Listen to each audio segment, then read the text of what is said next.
فقراء ہوتے تھے، آج بھی ہوتے ہیں. ایک قدم بر نفس خود، ایک قدم بر نفس خود، ایک قدم اپنے نفس پر، دیگر قدم در کوئے یار، دوسرا قدم یار کے کوچے میں. یار کا کوچہ کیا ہے؟ جنت ہے. مولانا روم نے فرمایا ما بفلک بودیم، ہم آسمانوں میں تھے، آدم علیہ السلام آسمان میں تھے نا، پوری آدم علیہ السلام کی پشت میں اللہ نے ہم کو بھی رکھ دیے تھے نا، ہم پورے جنت میں تھے. ما بفلک بودیم، ہم آسمانوں میں تھے. یور ملک بودیم، ہم فرشتوں کے دوست تھے، ہماری فرینڈشپ فرشتوں سے تھی. لیکن جب دنیا میں آدم علیہ السلام تشریف لائے، پوری ذریت آ گئی، ہم اسی میں رہے، اور ذریت پھر وقتاً فوقتاً ایک نسل کی نسل چلنے لگی. اب یہاں سے نفس کی کارگزاری شروع ہوتی ہے.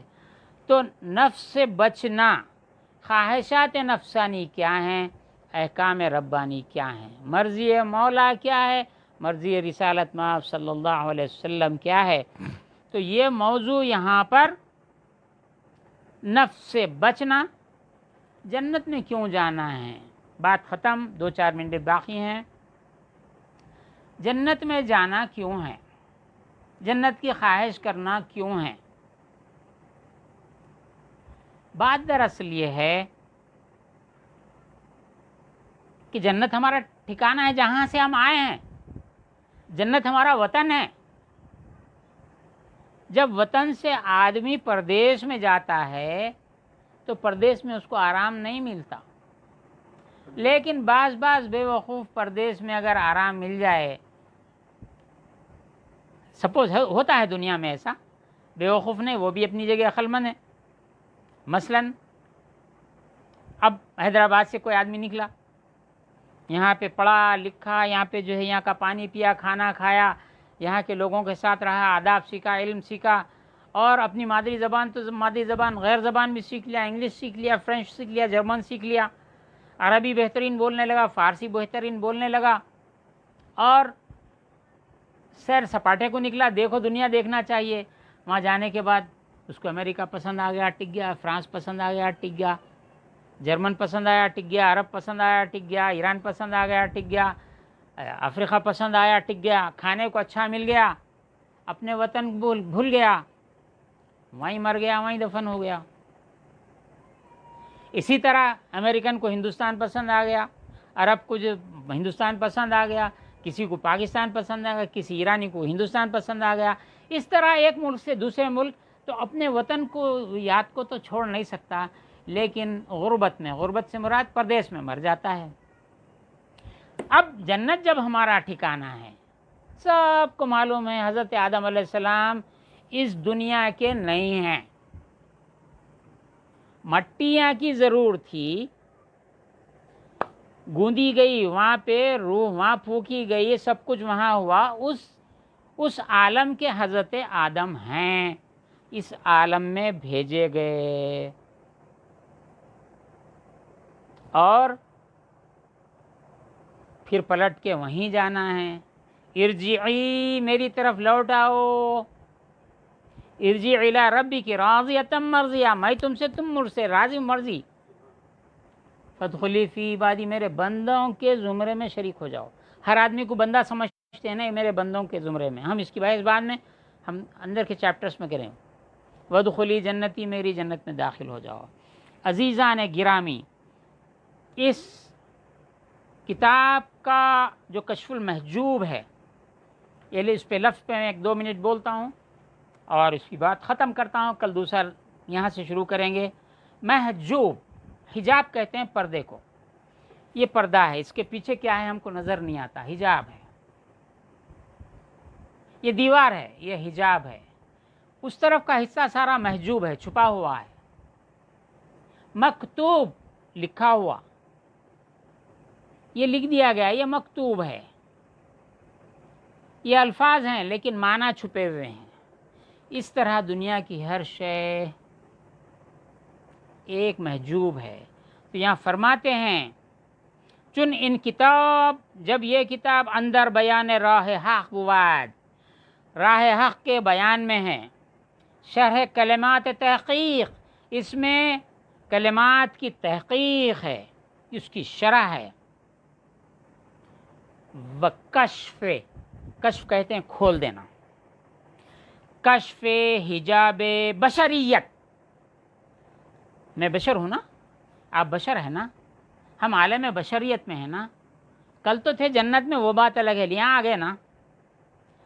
تو یہ حجاب ہے، بشر حجاب بن گیا، یہ عالم ہمارے لیے حجاب بن گیا. تو کتاب کا مقصد حجاب بشریت کا کشف کرنا ہے. یہ بشر کیسا حجاب ہو گیا ہے؟ میاں ایک 2 منٹ، 2 ہیں، چلو دیکھو، ہم بڑے بڑے مطالب ہم بیان کر دیں گے. ہم یہ مولانا روم نے سمجھایا، مجھے نہیں معلوم ہے یہ بات، میں آپ کو سمجھا رہا ہوں. اب آپ کو سمجھاتا ہوں. یہ میری آنکھ ہے، آپ کی آنکھ ہے، ہم آنکھ سے دیکھ رہے ہیں. کیا آنکھ میں جو نظر ہے اس سے دیکھ رہے ہیں؟ آنکھ کے اندر جو نظر ہے اس سے دیکھ رہے ہیں. آنکھ تو ایک آرگن ہے، ایک آلہ ہے دیکھنے کا. آنکھ آلہ ہے، نظر نہیں ہے. ناک سے سونگھ رہے ہیں، یہ ایک آلہ ہے، آرگن ہے، سونگھنے کا آلہ ہے، لیکن سونگھنا نہیں ہے. کان یہ جو نظر آ رہے ہیں ایک آرگن ہے، سننے کا آرگن ہے، سننا نہیں ہے، سماعت نہیں ہے. ارے گوشت کا لوتھڑا جب سے بول رہا ہے، زبان نکال کے بتا دیا، کیا کروں، بچے بھی خوش ہو جاتے. زبان گوشت کا لوتھڑا ہے. کیا زبان گویائی ہے؟ کتنے گنگے جا کے دیکھو، زبان ہے بات نہیں کر سکتے. اگر زبان بات کرتی تو گنگا بھی بات کرتا تھا. آنکھ اگر دیکھتی تو اندھوں سے پوچھو، آنکھ دیکھتی تھی. کان سننے کا آلہ ہے، آنکھ دیکھنے کا آلہ ہے، ناک سونگھنے کا آلہ ہے، زبان بولنے کا آلہ ہے، اور جو ہے جسم کی جو جلد ہے یہ محسوس کرنے کا آلہ ہے. تو یہ تو آلات ہوئے. مولانا روم فرماتے ہیں تمہارے جو ہاتھ، پیر، آنکھ وغیرہ یہ جو ہیں یہ آلات شکار ہیں. یہ شکار کرنے کا، تمہاری روزی حلال جو ہے تم اس سے کسب کرو. فمشو فی مناکب، اللہ نے روزی زمینوں میں پھیلا دی ہے. سورہ ملک میں اللہ نے زمینوں میں روزی پھیلا دی ہے، اس راستوں پر چلو اور روزی کماؤ. تو یہ روزی کمانے کے آلات ہیں، یہ علم کے سیکھنے کے آلات ہیں، یہ حقائق کو دیکھنے کے آلات ہیں، حقائق نہیں ہیں. آپ کی جان ہے، جسم میں جان ہے. جسم ایک مظہر ہے، جسم مظہر ہے، جس میں یہ زندہ ہے یا نہیں ہے وہ بتاتا ہے. جان رہنے تک جان کا مظہر ہے، جب چلے گئی جان کا مظہر نہیں رہا. تو یہ جو بشر ہے، انسان، یہ خود ایک حجاب ہے. میان عاشق و معشوق ہیچ حائل نیست. عاشق و معشوق کے درمیان میں کوئی پردہ نہیں ہے. تو خود حجاب خودی حافظ از میاں برخیز. حافظ تو خود اپنا حجاب بنا ہوا ہے، تو درمیان سے اٹھ جا. تو حجاب بشریت کے کشف کرنے والی یہ کتاب ہے.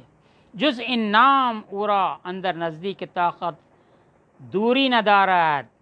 یہ جو جز ان نام اورا اندر خود بخود و بحقیقت کشف ہلاک محجوب باشد. یہ نام جو محجوب ہے اس کو ہی ہلاک کر دیتا ہے، ہلاکت ہو جاتا ہے. ہم چنان کہ حجاب ہلاک مکاشف، جس طرح کہ حجاب مکاشفے کو ہلاک کرتا ہے، مکاشفہ حجاب کو ہلاک کرتا ہے. جب یہ دیوار خدا نہ خواستہ، یہ ہم دیوار ہے، پردہ، اگر یہ ہٹا دیں تو ادھر کا نظر آئے گا، حجاب ہلاک ہو گیا، حجاب نکل گیا. اب میں آخر میں بات یہ کہتا ہوں، قرآن مجید ہمارے سامنے موجود ہے. سورہ فاتحہ کی الحمد سے والناس کی سین تک ہر گھر میں موجود ہے، ہر مسلمان گھر میں موجود ہے، بازاروں میں ملتی ہے. لیکن کتنے کروڑوں اربوں لوگ ہوں گے جن کو حروف حجاب ہیں، حروف پڑھنے نہیں آتا، موجود ہے لیکن پڑھنے نہیں آتا تو حجاب بن گیا۔ کسی کو پڑھنے آتا ہے تو ہم جیسے ہندوستانی قرآن پڑھ لیتے ہیں لیکن معنی حجاب ہے، اس کی تجوید حجاب ہے، جب وہ سیکھ لیتے ہیں تو معنی حجاب ہے، معنی سمجھتے ہیں تو تفسیر حجاب ہے، تفسیر معنی ایک نہیں 40 اس کے بطون ہیں، تو حجابات ہی حجابات ہے۔ اس طریقے سے جو عالم بشریت ہے یہ اپنا حجاب ہے۔ جب آپ آنکھ دیکھنے کا آلہ ہے، اس کی نظر کہاں سے آتی ہے وہ جان جائیں گے تو یہ حجاب ختم ہو جائے گا۔ جب یہ حجاب ختم ہو جائے گا تو زمین سے آسمان تک، عرش تک آپ دیکھنے لگیں گے، جیسا کہ زید بن حارثہ رضی اللہ تعالیٰ عنہ کی حدیث ہے، آگے سب چیزیں اس میں آ جائیں گی۔ جب بندہ اللہ کے نور سے دیکھتا ہے، اللہ کے نور سے دیکھ رہا ہے، کیا حجاب باقی رہے گا؟ حجابات اٹھ جائیں گے، کلام کا حجاب اٹھ جائے گا۔ موسیٰ علیہ السلام کے لیے اٹھ گیا، درخت سے آواز آ رہی، بات کر رہے ہیں، درخت سے بات کر رہے تھے، حولے ہے کیا کوئی بھی؟ درخت سے آواز آئی انی ان اللہ، درخت بات کر رہا تھا؟ نہیں، درخت وہ نہیں گویا ہو گیا، جیسا زبان گویا ہے درخت گویا ہو گیا۔ حجابات جب اٹھ جائیں گے تو اللہ تعالیٰ بندوں سے کلام کیسا کرتا ہے؟ قرآن مجید میں آیا ہے، کشف المحجوب نے یہ ہمارے بشریت کے حجاب کو صاف کر دیا، نفسوں کو پاک کرنے کا طریقہ بتلا دیا۔ تصوف کیا ہے، کہاں سے شروع ہوا، کیسا شروع ہوا، کب تک پہنچا، کتنے اعتراضات ہیں، اس زمانے میں جوابات دے دیے گئے ہیں، آج کل کے اعتراضات کا جواب دینا ہے۔ اور میں آج کے ہمارے درس شروع کر رہے ہیں، 977واں عرس ہے یہ۔ میں خوش نصیب ہوں، اپنے آپ کو خوش نصیب محسوس کرتا ہوں کہ آج ہم نے یہ درس شروع کیا ہے، اور انشاءاللہ اس درس کو ہم جاری رکھیں گے، کل بھی ہوگا، پرسوں بھی ہوگا۔ انٹروڈکشن آپ کو اس طرح سے ہم کریں گے اور لے کر چلیں گے، اور اس کے اندر جو مسائل ہیں ہم آپ کے سامنے پیش کریں گے۔ جتنی دنیا میں اس وقت خانقاہیں کام کر رہی ہیں، خصوصاً ہندوستان میں، پاکستان میں، برصغیر میں، افغانستان میں، ایران میں، میں سمجھتا ہوں کہ میرے اس کام سے ان کو بھی اس بات کی ترغیب ہوگی کہ وہ اپنے اپنی خانقاہوں میں درس دیا کریں، بجائے ان کے کہ ان کے رقیق حملوں، مخالفین تصوف کے رقیق حملوں کا نیچے کی سطح پہ جواب دینے کے، خود مضبوط ہو جائیے، وہ خود ان کے منہ بند ہو جائیں گے، وہ آپ کے ضرور قائل ہوں گے۔ اللہ نے ان کے دماغوں پہ حجاب ڈال دیا، ختم اللہ علی قلوبہم وعلی سمعہم وابصارہم، ان پر مہر لگ گئی ہے۔ یہ لوگ ایسا ہی بات کرتے رہیں گے۔ ہم انشاءاللہ درس کا سلسلہ جاری رکھیں گے۔ دعا کرتا ہوں اللہ تعالیٰ سے کہ اللہ تعالیٰ ہمارے اس درس کو قبولیت عطا فرمائے، اور سننے والوں کے نظروں سے، گمان سے، خیال سے، سماعت سے، گویائی سے، جان سے جتنے حجابات ہیں، ان حجابات کو داتا گنج بخش علی الحجویری رضی اللہ تعالیٰ عنہ کے طفیل، ان کی کشف المحجوب کی طفیل، تمام حجابات کو دور فرما دے، کشف فرما دے، اور دنیا و آخرت کی تمام سعادتوں سے ہم کو بہرہ ور فرما۔ آمین بجاہ سید المرسلین و آلہ الطاہرین و اصحابہ اجمعین، والحمد للہ رب العالمین۔ السلام علیکم ورحمۃ اللہ تعالی وبرکاتہ۔